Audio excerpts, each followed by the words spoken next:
বর্তমান ছাত্র আন্দোলনের সময় অনেকে আহত হচ্ছেন, শরীর বিভিন্ন জায়গায় কেটে যাচ্ছে। তাই এই সময়ে কোথাও কেটে গেলে তার সঠিক প্রাথমিক চিকিৎসা জেনে রাখা খুব গুরুত্বপূর্ণ।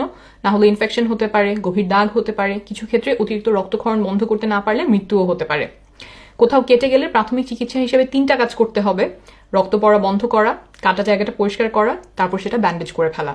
কিভাবে এই কাজগুলো করবেন তাই এই ভিডিওতে খুব সহজ করে বুঝিয়ে বলবো। প্রথম কাজ হলো রক্ত পড়া বন্ধ করা।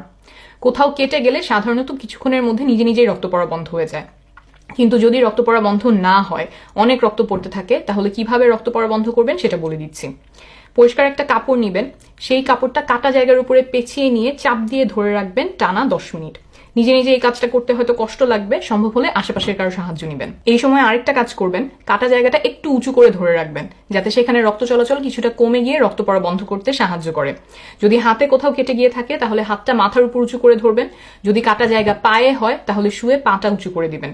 এখানেও পাশে কেউ থেকে পাটা উঁচু করে ধরতে সাহায্য করতে পারলে ভালো হবে। এরপরও যদি রক্ত পড়া বন্ধ না হয়, দেখেন কাপড়টা রক্তে ভিজে যাচ্ছে, তাহলে সেই কাপড়ের উপরে আরো একটা কাপড় দিয়ে কাটা জায়গাটা ভালো করে পেঁচিয়ে নিবেন।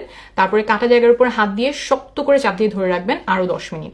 এই কাজ করার সময় একটা ভুল করবেন না, একটু পর পর কাপড়টা তুলে দেখতে যাবেন না যে রক্ত পড়া বন্ধ হয়েছে কিনা।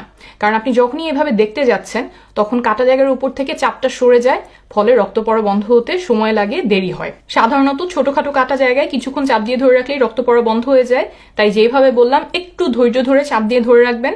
এরপরেও যদি রক্ত পড়া বন্ধ না হয় বা যদি ফিনকি দিয়ে টকটকে লাল রক্ত বের হতে থাকে, তাহলে দ্রুত নিকটতম হাসপাতালের এমার্জেন্সিতে নিয়ে যেতে হবে। হয়তো কাটা জায়গায় সেলাই দেওয়া লাগবে, আর কোন কোন ক্ষেত্রে দ্রুত এমার্জেন্সিতে যেতে হবে সেটা ভিডিও শেষে বলে দিচ্ছি। যদি রক্ত পড়া বন্ধ হয়ে যায় তাহলে দ্বিতীয় কাজটা হলো কাটা জায়গাটা পরিষ্কার করা। সেজন্য আগে ভালো করে সাবান পানি দিয়ে হাতটা ধুয়ে নেবেন, তারপরে কাটা জায়গাটা পরিষ্কার পানি দিয়ে ভালো করে ধুয়ে নেবেন।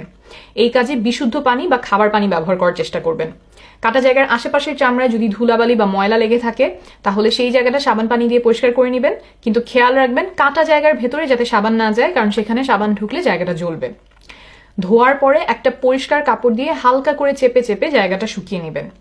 সাধারণত কাটা জায়গায় অ্যান্টিবায়োটিক ক্রিম বা অ্যান্টিসেপ্টিক ক্রিম লাগানোর দরকার পড়ে না, কিন্তু বর্তমান পরিস্থিতিতে যেখানে হয়তো আপনার জানার সুযোগ নেই যে কিসে লেগে কাটলো, সেই ক্ষেত্রে সম্ভব হলে অ্যান্টিসেপ্টিক ক্রিম ব্যবহার করতে পারেন।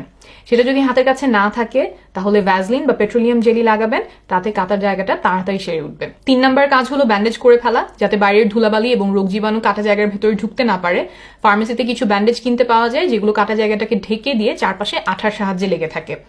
সার্জিন প্যাড, সার্জিন পোর, ডুওডার্ম এমন বিভিন্ন নামে ফার্মেসিতে কিনতে পাওয়া যায়।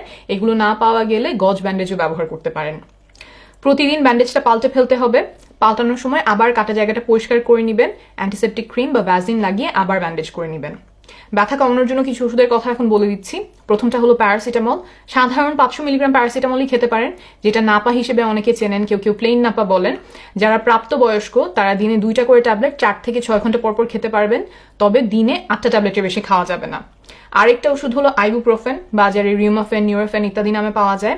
যারা প্রাপ্তবয়স্ক তারা 400 মিলিগ্রাম ট্যাবলেট দিনে 3 বেলা করে খেতে পারবেন।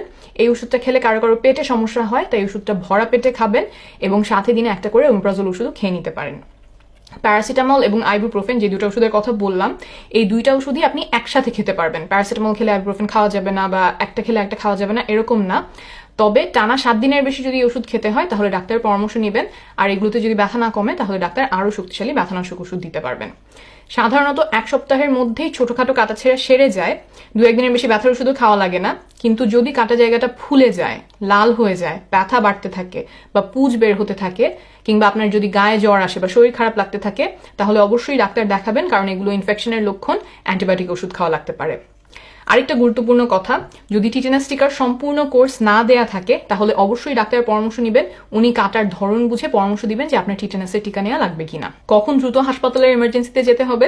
যদি রক্ত পড়া বন্ধ করতে না পারেন বা ফিনকি দিয়ে টকটকে লাল রক্ত বের হতে থাকে, কাটা জায়গার আশেপাশে যদি অবশ লাগে বা নাড়াতে পারছেন না এমন মনে হয়, হাতের তালুতে বা চেহারায় যদি কোথাও গুরুতরভাবে কেটে যায়, কাটা জায়গাটা যদি খুব বড় বা গভীর হয়, কাটা জায়গার গভীরে যদি কিছু আটকে থাকে, যেমন কাঁচের টুকরা যদি আটকে থাকে, তাহলে সেটা নিজে নিজে বের করার চেষ্টা না করে হাসপাতালের এমার্জেন্সিতে যাবেন।